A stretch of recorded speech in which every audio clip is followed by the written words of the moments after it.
In a distant kingdom nestled between mountains and rivers, there lived a minister known far and wide for his brilliance. He was the king's most trusted advisor, a man whose wisdom shaped the nation. People from all over came to seek his counsel, and the king never made an important decision without his input.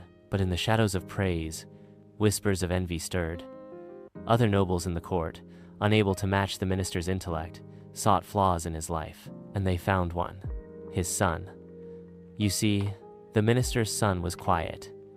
He didn't speak unless spoken to, and he didn't seek the spotlight. Unlike his father, he showed no signs of ambition. While other young men debated politics and philosophy, he wandered the markets, talking to shopkeepers and feeding stray animals. One morning, as the king strolled through the marketplace, he saw the minister's son and decided to test him. With a small smirk, the king held out 2 coins, one of silver, the other of gold. "Tell me, boy," the king said, "which one is more valuable?" The boy looked at the coins, then at the king, and gently replied, "Silver, your majesty." The king laughed. The courtiers behind him laughed louder. From that day on, it became a ritual.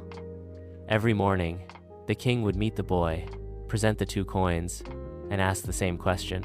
And every morning, the boy would pick the silver coin and say it was more valuable.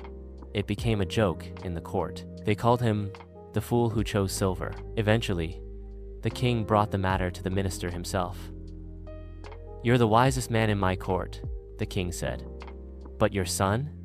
He lacks even the simplest sense. Every day he tells me silver is more valuable than gold. What kind of wisdom is that?" The minister was embarrassed.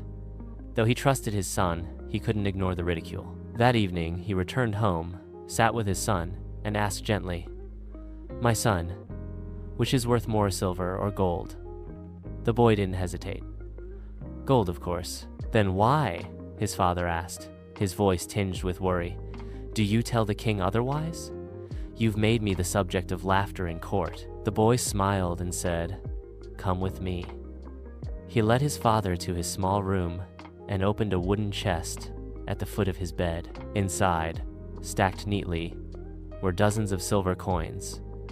"These," he said, "are the coins the king has given me." The minister was stunned. "You mean every day?" "Yes." The boy nodded.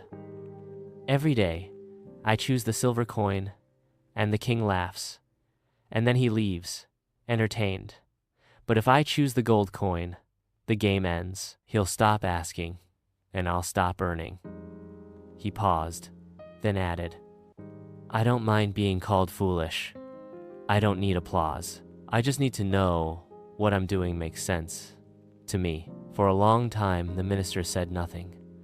Then slowly, a smile crept onto his face, not of amusement, but of pride. He realized his son had learned something deeper than what schools or courts could teach. He had learned the art of patience, the power of humility, and the wisdom of restraint. From that day on, when others mocked his son, the minister would simply smile and walk away. Moral of the story: true wisdom doesn't always wear a crown or speak the loudest. Sometimes, it sits quietly in the background, doing what's right, while the world watches and laughs. But remember, those who are truly wise have no need to prove it. They simply live it. If this story moved you, share it with someone who needs a quiet reminder that strength doesn't always roar. Like if you believe wisdom doesn't need to shout. Comment your favorite lesson from this tale, and subscribe for more stories that make you think, feel, and grow. Let the world chase gold sometimes. Silver brings more in the long run.